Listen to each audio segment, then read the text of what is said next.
Hello everyone, thank you for tuning into FPL International today. It's your boy Neil, and today we're gonna do another round of a wildcard for game week 8. And basically, things may have gone well for your side, things may not. Me personally, I played my wildcard earlier and it did not pay off as I expected. But there's a better chance now. We've seen the players more. We've seen how certain players are fitting in with their teams, new players like Lukaku, Ronaldo, Townsend, and therefore we're gonna make some changes, and see if that helps us. And yeah, we're gonna go right in and starting with our goalkeepers. One's just a cheap 4 million option, which is Foster, just because he did play a bit. And the other option that we're gonna go with is Sanchez from Brighton. Now, Brighton have been playing very well. A lot of people do not expect them to be where they are right now. And Sanchez has been putting in some good performances of late. And I think he's a good keeper to have for only 4.6 million. I think that's just an amazing price. It's a bargain right now. Brighton's fixtures as well are not as bad as other teams. So he's a good option to have right now. Moving on to a defense, kind of a mix of different players. Let's look at it this way. I'm looking at two teams that really have been keeping clean sheets or have been conceding less goals than the other teams. And that would be Man City and Chelsea. And looking at the defenders, Diaz is a good option, but I don't feel like he goes up as much and can like score a goal or give you those extra points. So that's why I'm going with Cancelo. Also, there is a stat that he has had the most touches this Premier League, so I feel like that's something that's going to keep on going. He's been playing very well. And for Chelsea, Azpilicueta is the only person that I feel is guaranteed to start along with Rudiger in that defense. There's a lot of changing. I thought Alonso would be a good person to put in, but then now Chilwell came and played and he scored as well or contributed to a goal. So therefore, I could not pick Alonso. So Azpilicueta for me is the better option, just consistency-wise, and the fact that Chelsea have a good run of games coming in. And I think he's going to have some clean sheets, may contribute to a goal or two as well, but more for his consistency in being in the team. So that's why I would say Azpilicueta is a good choice. And then we're going to go with Ben White from Arsenal again. Just the fact that Arsenal, let's be honest, have been doing much better, especially at the back. Quite a few clean sheets. I think Ben White is a good reason for that. Personally, I think he's doing really well. He may contribute as well with a header or two from a corner, set piece. So he's good as well. So those are the three main ones. Then I have Janssen, that's still doing very well for Brentford. He's still up there in the points. Very cheap option as well for 4.6. And the other one would be Livramento from Southampton, just because of his price tag and the fact that he's playing a lot as well. So I feel like he is someone as well that you might want to put in your team. Yeah, so I feel like that's a very solid back five in which at least each player is able to play and you can chop and change based on who's playing who that game week. But with the consistent ones being hands down Azpilicueta, Cancelo, and then if you're trying to do with three at the back, then you might go White or Johnson depending on who they're playing. And that's why I feel like that five is a very good five to have at the back for the game weeks coming ahead. And moving on to a midfield, we've got a very wide range of players in terms of people I feel that are starting to get settled in, people that have been playing way better than expected. A star, definitely one player has to be a star that's already performing so well. And another player is someone that I feel like should now start kicking on. And basically my five is going to be with Emil Smith-Rowe. Just the price tag again, 5.3 currently as it stands. I think that's a steal just with the fact that way he's playing on the pitch for Arsenal and his contribution for the team, I think that that's someone that's worth having in your squad. Whether you start him or not, that's up to you, but I feel like that's a good bargain for someone that's contributing so much for Arsenal. My second player is someone that's a surprise package, and that's Andros Townsend for Everton. Very sad he scored against United, but that doesn't deny the fact that he's playing really well currently.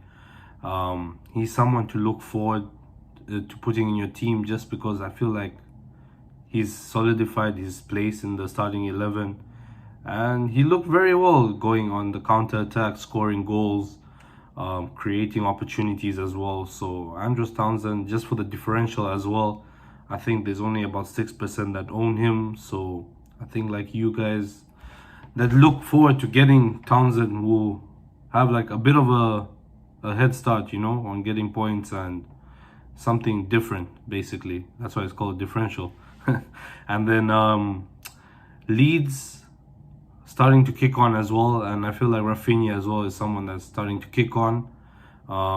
He should actually kick on and start contributing more. I think he played well last season. I think we're still yet to see the best of him this season, and therefore having Rafinha in your team is definitely worth considering. And then the one that I feel like has finally settled in, kind of now you can see that he's gonna play most of the games, if not all. He's gonna start most of the games, if not all, and that's Jack Grealish. Again, with Man City, just the way they create so many opportunities, Jack Grealish is bound to be on some of them, whether it's assists or scoring, and that's why I still feel like he's such a key player to have there. He's a consistent player. Looking at that as well, then our one star, the guy that definitely has shined above the rest this Premier League season so far, is Mo Salah. There's no denying it. He's playing really well. I think he's having a season like when he first came to Liverpool. Just doing really well, scoring goals, assisting. I think he's on fire. And with Liverpool's fixtures, there's a few tough games, but even in those tough games, to be honest, if we look at it, Salah is probably one of the only ways they are gonna score goals. So therefore, I feel like having Mo Salah right now is a must-have at this point in time, because I think his price tag is only gonna go higher, and therefore definitely must have him for 12.7. Yes, it's a lot, but you can make sacrifices around him. I think he's worth it at this point in time. So yeah, Mo Salah, definitely have to have him in our team right now. It sucks to say because he's a Liverpool player, but definitely have to have him. And then moving on to our strikers, basically it's three players that I feel like one definitely surprise package, which is Wang from Wolves. Doing really well, scored a bit last game. I just think he's someone that, I mean, it's worth taking the risk at 5.6 million. Just to have him for the games where Wolves are more likely to win. I think he would contribute a lot. So yeah, he was definitely a surprise package for me personally. Didn't expect that. I didn't expect him to play as well as much, but it looks like he's doing well with Jimenez as well. And yeah, for 5.6 or so, definitely worth it. And then the other two strikers, I feel like they're gonna be up there. They're definitely chasing the golden boot as well, and that's Jamie Vardy. I think again doing so well. I thought personally this season slightly decreased, like he won't contribute as much, but he's proven me wrong. Definitely playing well, scoring almost every game, every other game, and I feel like that's just gonna continue. Leicester look like without Jamie Vardy, it's a bit of a struggle. So he's definitely someone to have in your team, hands down. And the last person would be Romelu Lukaku.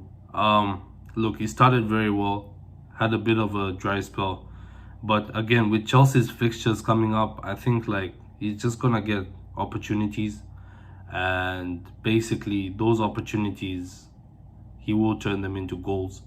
And with Lukaku, the thing is like Chelsea don't have another striker that can contribute. I understand Werner is there. I understand Werner even scored last game week, but at the end of the day, like Chelsea really rely on Lukaku, and therefore I feel like Lukaku will pitch up and score goals. So I'm not worried about that. I think he will start scoring eventually again. But he's definitely someone in the race for a golden boot as well. So with Jamie Vardy, same with Salah. So when you got those players in your team, like you are gonna know that they by default are people that are fighting for the golden boot, fighting to score goals for their teams. They're the main source of goals for their teams as well. So those are good players to have in your team, and that's how you know that you have a good team. When you got 3 or 4 players that are like the key players in their team, then you're doing well.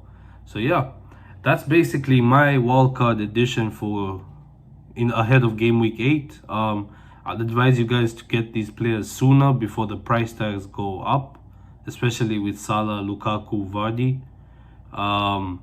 Yeah, I hope all of you guys have a good time, a good off week as well with the international break. But as always, please don't forget to like and subscribe to our videos and turn the little bell on to get a notification whenever we have another video posted. So yeah, have a good day, have a good night, wherever you are, stay safe. Thank you very much.